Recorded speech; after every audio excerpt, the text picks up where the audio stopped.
దేవుని నామమునకు మహిమ కలుగునుగాక. ఎంత మంచి అవకాశాన్ని కలిగించిన పరిశుద్ధాత్మ దేవునికే మహిమ ఘనత ప్రభావంలో ఆరోపించుచూ ఉన్నాను. వాక్యం గూర్చిన అవగాహన అనే ఈ కార్యక్రమం అందరికీ అవగాహన కలుగుటకై మంచి ఉద్దేశంతో ఈ కార్యక్రమాన్ని ప్రారంభించడం జరిగింది. ఈ 1259 ఎపిసోడ్గా యెహోషువ గ్రంథం 15వ అధ్యాయాన్ని మనం ధ్యానించుకుందాం. 15వ అధ్యాయం అంతా ఒక విషయాన్ని గురించి మనకు తెలియచేయబడుతున్న విషయం ఏంటంటే, యూదా వంశీయులకు భూమి ఎక్కడెక్కడ యూదా వారికి భూమి వచ్చిందో అంటే లేవి వంశానికి ఎక్కడెక్కడ వరకు వచ్చిందో మనకే తెలియజేయబడుతుంది. యూదాకు ఇవ్వబడిన భూమి ఒక్కో కుటుంబాలకు పంచబడింది.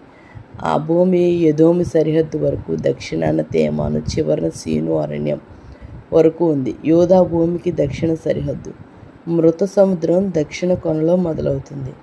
దాని సరిహద్దు దక్షిణాన తేలు కనుమ వరకు పోయి సీను వరకు కొనసాగింది. దక్షిణాన కాదేశు బర్నేయ వరకు సరిహద్దు విస్తరించింది. హెస్రోను దాటి అద్దారు వరకు సరిహద్దు విస్తరించింది. అద్దారు నుండి సరిహద్దు మలుపు తిరిగి కర్కా వరకు విస్తరించింది. అస్మోను, ఈజిప్టు, ఏరు, మధ్యధరా సముద్రం వరకు సరిహద్దు విస్తరించింది. ఈ భూమి అంతా వారి దక్షిణ సరిహద్దు. ఉప్పు సముద్రం నుండి యోర్దాను నది సముద్రంలో పడే ప్రాంతం వరకు తూర్పు సరిహద్దు. యోర్దాను నది ఉప్పు సముద్రంలో పడే ప్రాంతంలో ఉత్తర సరిహద్దు మొదలవుతుంది. ఉత్తర సరిహద్దు బెత్హోగ్లా వరకు విస్తరించి ఉత్తరాన బేత్ అరాబా వరకు కొనసాగింది. ఆ సరిహద్దు బోహాను బండ వరకు వ్యాపించింది, అంటే రూబేను కుమారుడు బోహాను.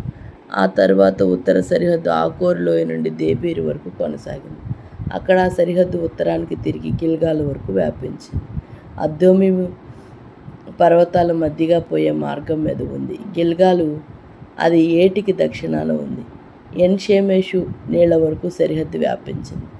ఎన్ రొగేలు దగ్గర సరిహద్దు నిలిచిపోయింది. తర్వాత యోబాసు పట్టణానికి దక్షిణాన ఉన్న బెన్ హిన్నోమి లోయ గుండా సరిహద్దు కొనసాగింది. ఆ యోబాసు పట్టణం పేరు యెరూషలేము. అక్కడ సరిహద్దు కొండ శిఖరం మీదుగా హిన్నోము లోయకు పశ్చిమంగా వెళ్ళింది. ఇది రెఫాయిము లోయకు ఉత్తర పంచున ఉంది. అక్కడ నుండి ఆ సరిహద్దు నెప్తోయ నీళ్ల ఓట వరకు కొనసాగింది. తరువాత ఆ సరిహద్దు ఎఫ్రోను కొండ సమీపంలో గల పట్టణాలకు పోయింది. ఆ స్థలంలో ఆ సరిహద్దు మళ్ళుకొని బాలాకు పోయింది. బాలా కిరియత్ యారీము అని కూడా పిలువబడుతుంది. బాలా వద్ద సరిహద్దు పశ్చిమంగా మళ్ళుకుని సెయీరు కొండ దేశానికి పోయింది. ఆ సరిహద్దు యారీం కొండ కెస్లోము అని కూడా పిలువబడింది. అక్కడ ఉత్తర దిశగా కొనసాగి బెత్మోషు వరకు కొనసాగింది. అక్కడి నుండి ఆ సరిహద్దు తిమ్నా దాటిపోయింది. అప్పుడు ఆ సరిహద్దు ఎక్రోను ఉత్తరాన ఉన్న కొండకు చేరింది. ఆ చోట నుండి ఆ సరిహద్దు షికేరాను మరలి బాలా కొండకును దాటిపోయింది. ఆ సరిహద్దు ఎబ్నేలు వరకు కొనసాగింది. మధ్యధరా సముద్రం దగ్గర ముగిసింది. యూదా దేశానికి పశ్చిమ సరిహద్దు మధ్యధరా సముద్రం కనుక యూదా దేశం ఈ 4 సరిహద్దుల లోపం ఉంది. యూదా కుటుంబం ఈ దేశంలో నివసించాయి. యెఫున్నె కుమారుడైన కాలేబు యూదా దేశంలో భాగం ఇవ్వాల్సిందిగా యెహోషువను యెహోవా ఆజ్ఞాపించాడు కనుక దేవుడు ఆజ్ఞాపించిన భూమిని కాలేబుకి యెహోషువ ఇచ్చాడు. హెబ్రోన్ అని కూడా పిలువబడిన కిరియత్ అర్బా పట్టణానికి యెహోషువ అతనికి ఇచ్చాడు. అనాకు తండ్రి అర్బా, హెబ్రోన్లో నివాసం ఉన్న అనాకీల వంశం 3ంటికి కాలేబు వెళ్ళగొట్టేశాడు. అవి షాషాయి, అహిమాను, తల్మాయి వంశాలు. వారు అనాకీ కుటుంబం వారు. తర్వాత దేబీర్లో నివసిస్తున్న ప్రజల మీద కాలేబు యుద్ధం చేశాడు. గతంలో దేబీర్ను కిరియత్ సేఫేర్ అని కూడా పిలిచేవాడు. కిరియత్ సేఫేర్ మీద దాడి చేసి ఆ పట్టణాన్ని ఓడించే మగవాడెవడో అతడు నా కుమార్తె అక్సాను పెండ్లాడవచ్చు, అతనికి నా కూతుర్ని బహుమానంగా ఇస్తాను అని అన్నాడు కాలేబు. కాలేబు సహోదరుడైన కనజు కుమారుడైన ఒత్నీయేలు ఆ పట్టణాన్ని ఓడించాడు. కనుక కాలేబు తన కుమార్తె అక్సాను ఒత్నీయేలుకు భార్యగా ఇచ్చాడు. తన తండ్రి కాలేబు దగ్గర మరికొంత భూమి అడగాలని ఒత్నీయేలు అక్సాను కోరాడు. అక్సాను అంటే అడగడం అంటే అక్సా ఒత్నీయేలును అడగడం. ఆశీర్వాదం కావాలంటే దయచేసి నాకు స్వాగతం పలుకులేక నాకు నీళ్ళను ఒక గొంట ఇవ్వి అని అర్థం వస్తుందన్నమాట. అంటే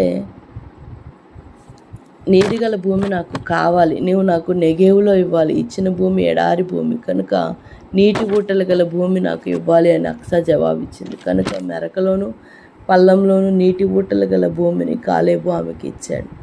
కాలేబు నేను ఇప్పుడు కూడా అదే బలాన్ని కలిగి ఉన్నాను, నేను దాన్ని యుద్ధం చేసి తీసుకోగలను అంటాడు. అలాగే ఇంకొక యుద్ధం చేసి అల్లుడిని కూడా సంపాదించుకున్నాడు. అంటే వీళ్ళ కుటుంబంలో వీరులు ఉన్నారనేది అర్థమవుతా ఉంది. యూదా వంశానికి దేవుడు వాగ్దానం చేసి భూమి దొరికింది. ఒక్క కుటుంబానికి ఆ భూమిలో భాగం దొరికింది. నెగెబు దక్షిణాలు గల పట్టణాన్ని యూదా వంశానికి వచ్చాయి. ఆ పట్టణాలు ఎదేము సరిహద్దు సమీపంగా ఉన్నాయి. ఆ పట్టణం జాబితా ఇది: కబ్జీలు, ఎదేరు, ఎగరు, కీనా, దిమోన, అదాద, కెదేషు, హసోరు, ఇత్రాను, జీపు, తెలెం, బేలోత్, హాసోర్, అదత్త, కెరియతు, హెస్రోను.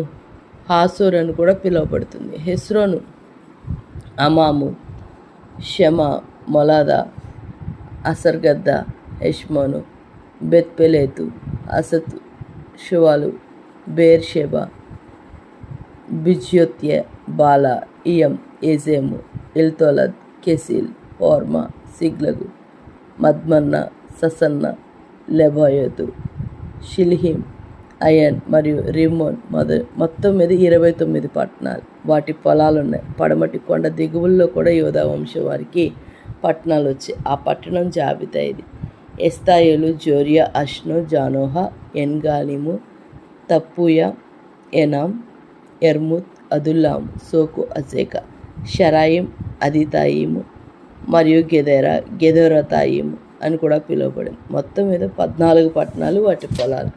యూదా వంశం వారికి ఇవ్వబడిన పట్టణాలు: సెనాను, హదష,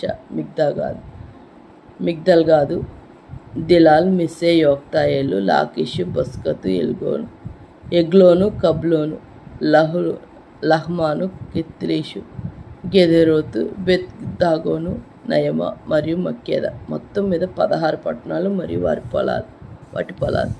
యూదా ప్రజలకు లభించిన ఇతర పట్టణాలు: లెబ్నా, ఏతేరు, అషాను, ఇఫ్తా, అస్నా, నెజీబు, కెయిలా, అక్జీబు, మారేషా. మొత్తం 9 పట్టణాలు మరియు వాటి పొలాలు. ఎక్రోన్ పట్టణం, దాని సమీపంలో గల అన్ని చిన్న పట్టణాలు, పొలాలు యూదా ప్రజలకే దొరికాయి. ఎక్రోను పశ్చిమాన గల ప్రాంతం. అష్దోదుకు సమీపంలో ఉన్న పట్టణం, పొలాలన్నీ కూడా వారికి లభించాయి. అష్దోద్ చుట్టూ ఉన్న ప్రాంతం అంతా అక్కడి చిన్న పట్టణాలు యూదా దేశంలో భాగమే. గాజా చుట్టూ ఉన్న ప్రాంతం, పొలాలు, పట్టణాలు కూడా యూదా ప్రజలకు వచ్చాయి. ఈ ఈజిప్టు నది వరకు వారి దేశం విస్తరించింది. వారి దేశం మధ్యధరా సముద్ర తీరం వెంబడి విస్తరించింది. కొండ దేశంలో కూడా యూదా ప్రజలకు పట్టణాలు ఇవ్వబడ్డాయి. ఆ పట్టణాల జాబితా ఇది: షామీరి, ఎత్తీరు, సకోహు, దన్నా, కిరియత్ సన్నా, దెబీర్ అని కూడా పిలువబడింది. అనబు, ఎస్తేమో, అనీం, గోషేను, హలోను మరియు గిలో. మొత్తం మీద 11 పట్టణాలు మరియు వాటి పొలాలు.